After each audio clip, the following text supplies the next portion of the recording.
Hey, here we go. Another edition of Sit Down at Uptown. Another Sit Down at Uptown, man. Host white boy Angelo Sykes, man. Owner of Uptown Comedy Corner. And tonight we got the pleasure of having my man Steve Brown in the building.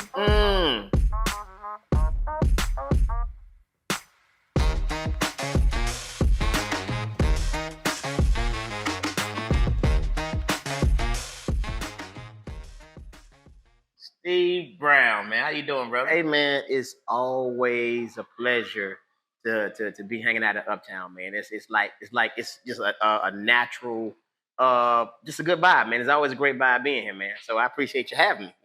Appreciate you having me as always. What's up, brother? I appreciate that, man. So, Steve, I like doing these interviews, man. I like to go back first. All right. Yeah. So you going back before I got saved? Yeah, before you got saved. Man. We want to go way back, right? Let's start with, all right, what's a young Steve Brown, man? A young kid. How was he? Very energetic, always into something. Curious, I'm just full of life, man, enjoying life. And of course I had my share of trouble, but again, I was just always fun loving, and at an early age, man, I got addicted to laughs. Real talk. I just love to see people laugh, and that just became a part of me, man. And I think that alone started my comedic journey. I didn't know I was gonna be a comedian, but I was just always, the center of laughs. And it was like, damn, if you wasn't laughing, then we wasn't having a good time. Right. So yeah. So that started very early. So what part of Alabama are you from? Tuscaloosa, Alabama. That's an Indian word that means ain't shit to do. But I love my city. I'm telling you, man, no matter where I go, I can be in Jerusalem. Right. They got to say Tuscaloosa, Alabama. Gotta say it. Yeah, I'm proud of my city, man. Proud of my city. It's about 14 of us, but I'm proud of us. Yeah. I'm proud of us. Yeah. So you said you were energetic. I mean, in school, were you the class clown type, or were you studious? All that. All that. Oh, man, listen. One thing about me, I was the class clown. Got on everybody's nerves, man, and people were like, man, you want to be a comedian with all this. And I would take it as an insult. It was just me just being funny. But I always, did my work. You know what I'm saying? So if I did do bad in school, it wasn't because I wasn't doing my work. It was because I would get kicked out of school. And when you get kicked out of school, them zeros add up. Yes, sir. And sometimes you can't catch up. So right. Yeah, but definitely, man, everything was love, man. Growing up in my hometown. Of course, I was born in Detroit. Okay. And I was they called us riot babies because I was born in '67. Right. So that's when the Detroit riots happened. Right. So it was so bad until my mom moved us to LA. So we moved to LA, and I went to LA, and for some odd reason, I started getting in trouble in LA. Started getting in trouble with the little gangbangers, all that. So my mom immediately moved me to Tuscaloosa, Alabama, and I was raised by my grandparents. And my granddad, he was a strict holiness preacher. Okay. Sanctified. I mean, I went to one of them churches where they be running, jumping, turning flips, throwing chicken. Right. Go Sunday morning, get out there Wednesday evening. And I promise you, one thing I remembered about my grandfather is when I got off the Greyhound bus. Now, if you take a trip on the Greyhound bus, an hour trip turned into 4 days. 100%. So I'm coming from California to Alabama. So I was on the Greyhound bus for at least 10 weeks. So I'm tired, my body beat down. As soon as I got off the bus, he beat my ass. Really? He let me know what it was going to be. Wow. And he wouldn't tolerate that. At the bus station in front of everybody. Is that right? Yes. Welcome home. Welcome to what it's going to be. So, wow. And honestly, man, he really, really molded me into the man I am today. You know what I'm saying? He was a strong disciplinarian. He was a provider. And he just taught me a whole lot about life, man. I have one of his sayings on my arm, and it's a lot of people won't understand it, but it says you can't catch a rabbit with your dogs tied. And older men always had these little sayings. And I found out what it was. You always gotta be prepared, no matter what. You know what I'm saying? Because if you got them dogs tied, and somebody call you to go catch that rabbit or whatever you got to do, and you don't have them ready, then you're gonna miss out. Right. So he always tell us, man, be ready. The opportunity is coming. But I didn't even know I was gonna be on this interview. You just called me, and guess what? Them dogs untied, and I'm here. Just like that. I'm here. I want to take a quick break in action and tell you all thank you for watching our videos. I want to let you know we have so many more videos, big interviews coming with all the world famous comedians that come through Uptown Comedy Corner. So stay tuned for more. And now, back to this outstanding interview. So, did you do athletics in school? Yeah, I played football. A little bit of basketball, man. I tried baseball when I was in Little League, and I'm terrified of baseball. Why? When I was in Little League, I never forget, I was playing at the local YMCA, and my coach was hitting pop flies. I played in the outfield. I tried to anyway. And this little white kid, he was playing beside me, and he was hitting pop flies so we can, make sure we catch the ball or whatever, field the ball. And he misjudged it, and it hit him right here, and broke his eye socket, his eye hanging out. So I just went to the car. I ain't even come back. That's a wrap. I went to the car. As a matter of fact, my mama was like, "What you doing? How did my car get crunk?" I ain't even had no keys. I hotwired that bitch. I'm like, "No, man." But, and it's like when I did the football thing, I was super reckless. You know what I'm saying? But, because I knew I had on, protective gear. Right. But this baseball thing, you just out there with you and that hard-ass ball. Who want to get hit with a ball? Yeah. Like, no deal. No deal. No deal. Like, no, ma'am. So, yeah. All right. So, and you went to school in Alabama? I went to Central High School. When Central High School was a powerhouse. Okay. And like I said, man, I always had a great relationship with. I had a lot of friends, and we're still friends to this day. And then I went on to finally graduate from Central High School because I was there for a minute because I kept getting in damn trouble. I think I'm the only person in the history of the Tuscaloosa City Schools to get kicked out of school for acting up at a Christmas parade. A non-school activity. I'm gonna tell you how it happened. Hey, man, listen, I got sent to an alternative school called Parkview Learning Center because I'm gonna tell you, you know how they be throwing the candy off the floor? I was picking it up, throwing it back, and they caught my ass. And the thing is, I thought it was like a little minor stuff, but see, I had already been getting in trouble so much, getting kicked out of school for making people laugh. Right. So the superintendent was like, "We tired of your black ass. You got to go." So they put me in the Parkview Learning Center, and it's crazy, man, because everybody besides probably one or two people who went to this alternative school with me are dead or in prison. Are you serious? Are dead or in prison. No lie. So me and a couple of others, we were like success stories. You know what I'm saying? Wow. And I think that was the best thing for me. It woke me up. I started, really focusing in school, graduated, and then I went on to Stillman College, which is the HBCU there.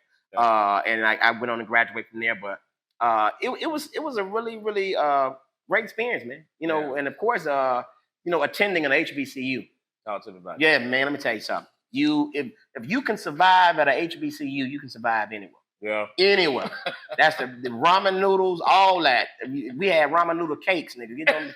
Yes. Ramen noodle cakes. Look, if you can survive at a HBCU, you can survive anywhere. So, but I got my start in comedy at Stillman College as well. Because, of course, me being who I was hosting all the step shows. I was hosting the pageants, everything, because they wanted some comedic flair. I didn't know what the hell I was doing. Ricky Smiley, he comes to the school. And I opened up the show for him, doing what I do. He was like, "Man, you ought to start doing comedy." I'm like, for real? Like, yeah. Right. And then he took me on the road, but I was raised the old school way. I was raised, of course, brought into the business by Ricky Smiley, Doug Williams. Do you remember Ray Russell? He's called Ray. Shout out to Ray. All of them took me under their wing, and I was really hazed in the comedy business. At that time, I was working in this place called Toyota Rent-A-Car. So my boss, he was really, really cool. He believed in my dreams of being a comic. So he would let me get the cars for free on the weekend so I can go to do shows. Really? And that's cool. Ricky and them had me be the driver. Right. I drove from Alabama to Oklahoma to everywhere. That was to be on the show with them. And honestly, I appreciate it because now I understand. And then I started running into other comics who were just as bold. Like back then, if you weren't a headliner, you ain't got no business in the green room. Right. You couldn't do none of that stuff. You know what I'm saying? So I came up under that era, and you try to implement it now, and people are like, "You asshole! This is not like no. This is the way I was raised." And I believe that if a lot of other younger comics came up like that and understood that this is a earned privilege, then they will respect the business even more. Because now people think like, okay, I'm funny, so I'm gonna be a comedian.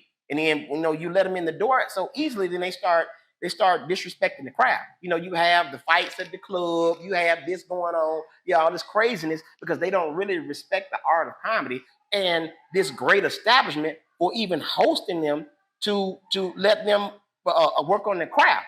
You know what I'm saying? So they take everything for granted. But once you start, kicking them out of here and shooting them and all that, then they'll understand this ain't the place, So, and honestly, man, me and a couple of other veteran companies are talking, man.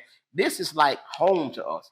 This is a black-owned, black-ran comedy club, and every comic that comes here feels at home. We feel like we are loved at this club versus the other club we've gone to. Because honestly, I can say it, the other clubs in Atlanta, they treat us black acts, like we ain't shit.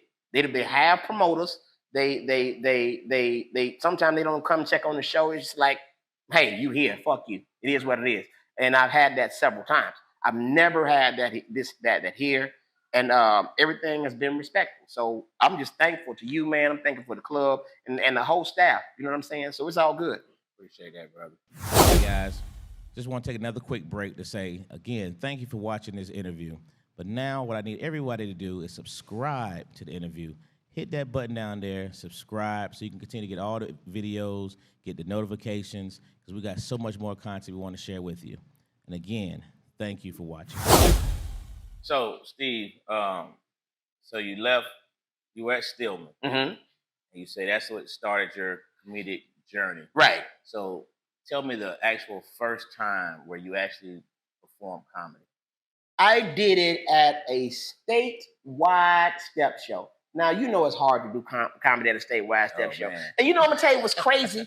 And Angela, I'm going to knock on wood and every damn thing else. Listen, as a comic, I've never been booed. Really? Never in my career. God has been shining on me. I've never been booed. Now, I've never been booed because I'm smart. Okay, at the statewide step show, which I know I shouldn't have been doing comedy. It was, I remember I opened up for TLC in Tuscaloosa, Alabama. Now, I'm sure you heard about the statewide step shows. Mm-hmm. Step teams from all over the nation come. Sure. It'd be packed. And it used to be at the University of Alabama. I was hosting. They brought me up. And Michael Jackson's, that was the time Michael Jackson's hair caught on fire. Mm. I did that one joke. I said something about Michael Jackson. And I remember I had a lighter and a spray can. And I said something, and I lit the fire with the spray can, and people went crazy. Right. And they lost it. And then as soon as it died down, I was like, all right, I'm out. Because I ain't had no jokes. Right. I was like, I'm not going to get booed. So that was it, man. And then it's like, okay, that gave me a little confidence, but I knew that I had to write some damn jokes. You know what I'm saying? So as time went on, I started writing, being on stage. Ricky would take me places. And, I met Don, DC Curry, a whole lot of other comics, man. They would let me do guest spots. I would come over here, at the old Uptown, jump on stage, man, and just really just work at it. And, hey, here I am today, still bombing. So that was your first time actually performing comedy? First time. Okay. That's interesting. You know what? So has you played at that point? Huh? Has you played at this point? No. Okay. No, that was afterwards. Man, let me tell you something. I was getting in trouble in college. All that. I tried to go online in college. And finally, after college in 03, the brother that brought me in, his name is Son Wilson. I grew up under them. We lived in the same neighborhood. Okay. All the brothers were Qs. All of them. He was like, brother, you got to see it through. So I kept going. And finally I crossed in 03. But I ran with all the undergrad brothers. But every time something was about to happen, either I'm on social probation, or or the bras got kicked out the yard. So it's like, man, I'm still gonna get this. But definitely, man, it's one of the best moves that I ever made, man, because I really, live by the principles of Omega Psi Phi Fraternity Incorporated. A lot of people, say a lot of things, do a lot of things, but at the end of the day, just like, you're a man of Phi Beta Sigma and you live by those principles. No matter how we trip out and hang out, you know what those principles are 100%. and you're true to them. So that's just what it is, man. And I love what it's about. And when change it for the world, So at the point where you did the Michael Jackson joke, or let me rephrase that. At what point did you say, this is what I'm gonna do? This comedy thing. When them people lost their mind over that damn gimmick, that Michael Jackson gimmick, and I saw them people running and losing their mind, I'm like, I'm the man. I'm gonna do this. And ever since then, I started jumping on stages, win, lose, or draw. Now, I can sit here and tell you the truth that I've never been booed, but I can't lie and say them motherfuckers ain't get quiet on my ass. That's the worst thing in the world. I would rather be booed than them to sit there and get quiet because you don't know what them people thinking. They could be thinking like, man, I ought to kill this nigga. You know what I'm saying? So it's a lot of things. And honestly, as a comic, when the crowd gets quiet, that is like the longest time in the world. And me, when I'm on the road, we all know I kind of go over or whatever. But it's like if the crowd ever yell, so if the crowd get quiet, I'm like, man, where's that goddamn light? Bring that light. But it's very rare that I've made a crowd go quiet unless I'm setting up a joke and then they're listening. But my style of comedy is like rapid fire. So it's like if you don't get this joke, another one coming at you right now. Bam, bam, bam, bam. That's just my style. So I when the crowd get quiet, it's like I said, it's either I'm setting up a setup joke, or setting up a premise, and then I'll come with the punchline. But I ain't gonna lie. When that crowd get quiet on your ass, you like, man, and everybody get to looking at their phone and like, or even worse, you hear them talking. You hear you start trying to talk over them, and you try to talk over them, but the mumbling get louder. Right? You be like, hey, man, y'all like me? Oh, these niggas don't like me. Right. Yeah. So now, at what point did you say, I got it? What were you on a stage? And what stage was it where you be like, oh, man, I'm Steve Brown? Angelo, you know what, man? I've been doing this over 20, 25 years. Okay. So I can't go back and say, I just know I've had some really good shows. I've had some great experiences. Okay. I've had some terrible experiences. This business has actually made me cry. Real talk, as a man. Because you go through so much, being blackballed, by people who you thought would be there for you. Because I learned the hard way that this is a business. Right. We can have friends. I can love you to death. But at the end of the day, this is a business. And people get tied up in that. And when I came into the business, I came in thinking we're all one big fraternity. You know what I'm saying? Oh, I'm going to be like the brothers of Phi Beta Sigma. I'm going to be like the Qs. I'm going to be like the Cap. We all big one. No. Niggas are everywhere, and it's a business. Yeah. And they will stab you in the back. They will do anything they can to get up that slippery slope of success. And that's just what it is. And it happened to me. And I became bitter, not with the business of comedy. I love business. I became bitter with the comics. Because at one time, I had a knockout reign going. I was knocking niggas out.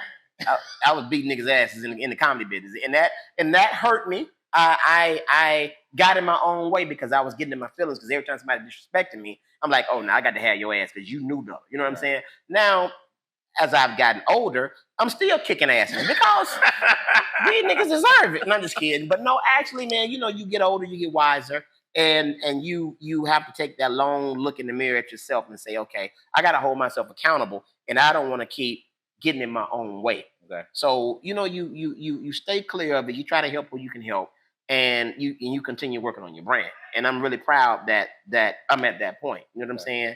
So But to answer that question, which I went all the way around the world, I I I I I don't know, man. It's like when I get on stage, I feel like I'm that dude. Ain't nobody fucking with me at all. I don't give a damn. It's a good friend of mine, Sir Walt. He used to say, "It ain't who you know, it's who you're looking at." So my thing is the big names, the A-listers, the people y'all know, they ain't fucking with me when I get on stage. That's just what it is. I respect them. I pay homage, but when I get on stage, it's all about me, and I can't worry about what they're doing or their status and all that. And see, another thing, a lot of comics get caught up in another comic's status because they're doing well or they have more notoriety. My thing is keep going, keep your head down, stay focused, stay hungry, keep working, stay prayerful, and keep knocking niggas out. Keep knocking. And it'll come, man. It'll come. So, yeah. That's what's up. Hey, I just want to take another quick break to say again, thank you for watching this video. And want you to continue to watch our videos. So what I need you to do right now is like, subscribe, share, and please leave a comment. We want to know how you look, how you think about the videos, what we can do better, some questions you may want us to ask. So please continue to watch the videos. And again, please like, share, and subscribe. So let me ask you this about Uptown. Mm-hmm. What was your first time actually performing at Uptown? You remember? When Uptown wasn't Uptown. Okay. It had the name. Uptown was the place to be.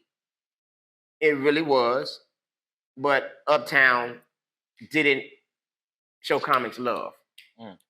Didn't show the comics love at all. Comics would work there because it was a pretty decent club. And it was a club where everybody wanted to be. But Uptown didn't show the comics genuine love. Now, ownership's changed.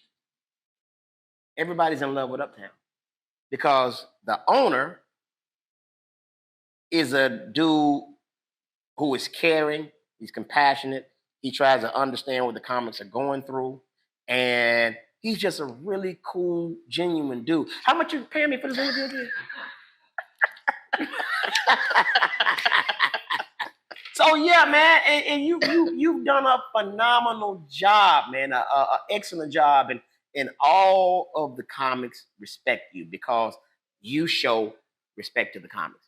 Even Angelo, you're the type of dude where the comic will bomb and you ain't go and hug and be like, "That's all right." Us comics be like, "Man, you don't get that nigga out of here." Because comic, when a comic bomb, they want to come around to other comics, kind of be like, "Oh, get this thing on me. I don't want that shit on me." Angelo come to me, "Sorry, man, smoke my cigarette. Get a puff. It's okay." So yeah, man, it's I mean, you've always been, super respectful to me, man. You've always been a great communicator, and I mean, honestly, the comics, the Atlanta comics, and the comics that come and visit this club, they're grateful. They're grateful. So yeah, Appreciate that, brother. Yeah. I want my money. Yeah, no doubt. That was good, bro. We're gonna splice that one, bro. That was a commercial right there, Steve. So Steve, you've done a lot. Mm-hmm. You've been all over the world. Mm-hmm. Like you said, 25 years, man. Right. So what is it when Steve sits back and says, "I haven't done this yet"? What is that? I haven't done. I would like to do sitcoms. Okay. I would like to do sitcoms. I'm working on that. I'm working on just comedic acting, man. And honestly, I like seeing younger comics develop. The ones that fucking listen. You know what I'm saying? So I'm blessed, man. I am, and people don't realize it, man. If you look at it in retrospect, I'm doing something a lot of people are not doing. I'm doing something a lot of people are not doing. And you know what that is? I got a job that I actually love. How about that? It's a lot of people, it's a lot of y'all going to work dreading it. Dreading you. And guess what? You're probably making more money than me, but you hate your job.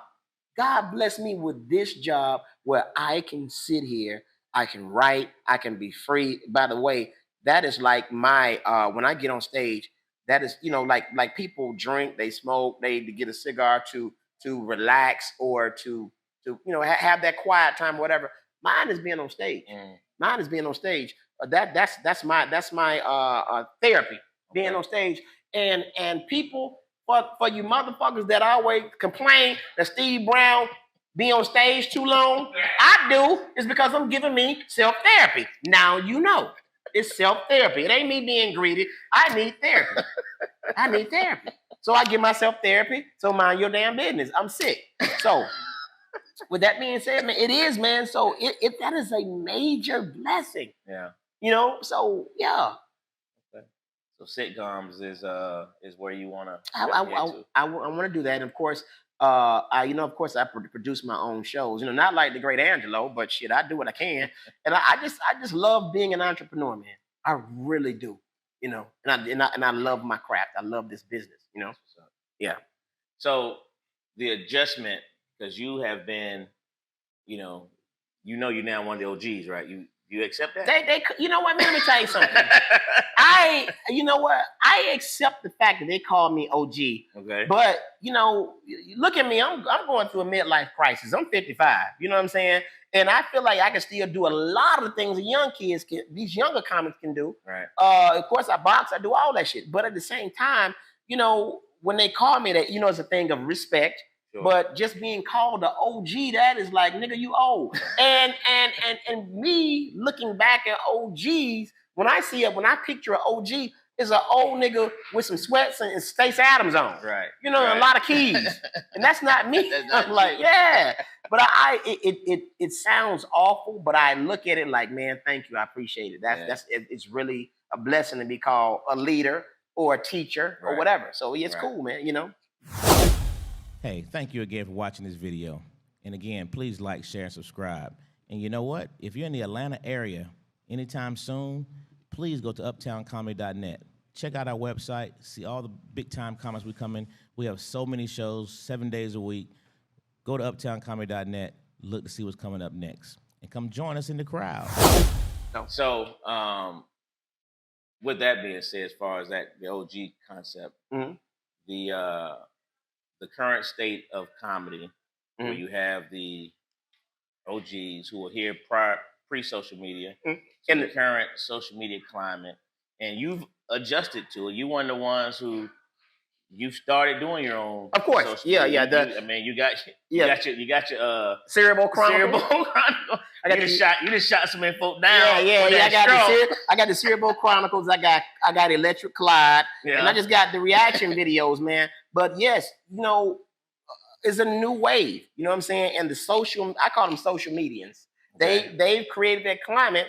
But a lot of them have also gotten beside themselves. And what I mean by that is, yes, you are the shit on social media. You got some funny stuff. But at the same time, when you call yourself a comedian, you still got to hit that stage. Right. And a lot of them are forgetting that. And then you got some who are really hustling the business. They'll put up great videos, great content, and then put on, I'm a comedian, and then get booked knowing you ain't got no time.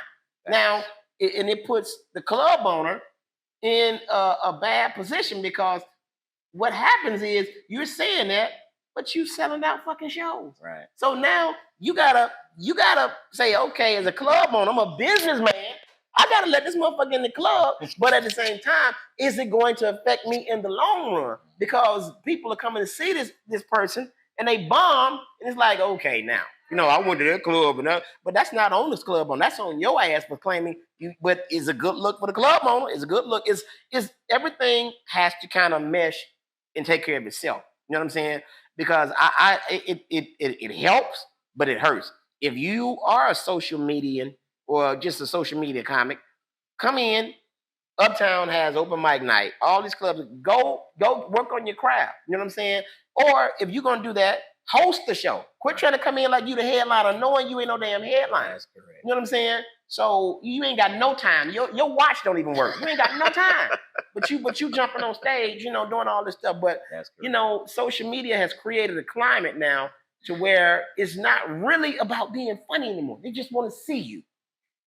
They want to see you. Charleston White. I don't have a problem with him. I ain't gonna even say I have a problem with him. I shouldn't even say it like that, because I don't. He's a pretty cool guy. I met him before, but To me, he's not a comedian, but he talks a lot of shit. He's very entertaining. Right. Very, and people want to hear what he got to say. Right. Came in, sold the place out. Right. I mean, it's just people love what they see on social media, and they equate it to being a good comedian, and that's just what it is. You know what I'm saying? And I don't want to come across as being a hater, but no, Charleston. I've never seen Charleston White at open mics or anything like that and this and that. So I can't say he's a comedian, but I can say that he's a very entertaining person. And and he talk a lot of shit. And unfortunately, and fortunate for him, people like drama. People like to hear shit talking. Sure. Yeah. So so that's just what it is. And if he can capitalize off that, hey, more power to him. But again, the social media wave is here to stay. Yeah. So me being a OG, so to speak, I got to get on the wave, but I'm still gonna be funny. Right. So when my social media shit does catch fire and people really want to see me, they know what they're getting when they see me. That's right. So it's a win-win for me. Facts. Win-win for me. Facts. So y'all can follow me on MySpace. They said MySpace. I ain't on Instagram yet, but So real last question, man. So you also do a podcast. Yeah. How did that get started? Man, tell us about who all on the podcast is. Man, I have OGs on the podcast. OGs, for sure. I have Lab Love, who's a very clever, funny comic. I have Marvin Hunter. Marvin Hunter is a very, very funny comic, clever. Jack Thriller, of course, controversial Jack Thriller, and honestly, formerly known as Honey Buns. Formerly known as Honey Buns. Yeah, he called himself Jackie Ruxpin and all this stuff, but it's called the Yeah We Talk Like This podcast, and we really do. It's like organized noise. It's not like people just sitting around talking. We really have topics we talk about, and just think about it. It's 4 comedic minds with 4 comedic takes, and it is hilarious. People are loving it. It's growing, and we're really proud of it, man. We're really proud of it. So if you all of the listeners or viewers watching, y'all make sure y'all follow us on YouTube. The Yeah We Talk Like This podcast. Yeah We Talk Like This podcast. It's hilarious too, man. Yeah, man. I appreciate it. Man. Even when y'all started, who we doing this show for? Well, y'all get it started off the rip. Yeah. I love that. So Angela, let me ask you a question, man. So the second show is about to start. Yeah. And I'm in here doing this podcast with you. So if I miss part of it, are you gonna dock me? Nah, you good. No, okay. Yeah, you're good, bro. Because I gotta start the second show. And Yeah. Something tells me it's gonna be all right. Hey man. So we at the end of the night, you was late for the second show. Nigga, I was with you. So last one, we do a top 5 on Classic Conversations, right? So I'm gonna get a top 5 out you. All right, it's gonna be a simple one. Ain't gonna be no comedian stuff. It's gonna be give me your top 5 R&B singers of all time. I'm old school. Luther Vandross. Phil Perry. You ever heard of him? Of course. Yeah. Who else? Hold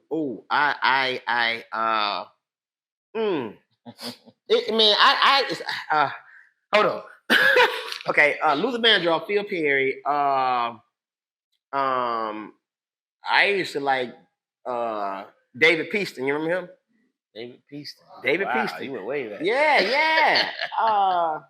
The dude that sing, I forgot, Blue Magic. That's a group. Sideshow. You remember Sideshow? Right. So y'all young folks don't know nothing about that. Y'all don't know about that, man.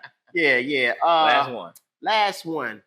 R&B singers. You know what, man? I'm going to say Marvin Gaye because he was popular, but honestly, I do like Marvin Gaye, but it's so many, man. You got to understand, us OGs, we had singers back then, so you really can't, so yeah. If you had to say a top 50, I'd be like, that's easy. Right. Now that top 5, that's why I like get you thinking. Like, it's hard. It's hard to narrow them down. Mm-hmm. Well, Steve Brown, man, we appreciate the time, brother. You got to ask me about the comics. My top 5 comics. I wasn't going to do the comics. You don't want to? I mean, if you want to throw them out there. Hell yeah, I want to throw them out there. Well, go for it. 5, Steve Brown. 4, 3, Steve Brown. 3, Steve Brown. 2, 1, and 1, Steve Brown. If you don't believe in you, who else you gonna believe in? I love all the OGs and I respect them, but hey, I'm that dude. Thank y'all so much. And there it is. Another edition of Sit Down Uptown. My man, Steve Brown. That rhymes. How about that? Hey, man. Good show, man. Thank you, brother. Appreciate it. That was fun, man. Appreciate it. Peace.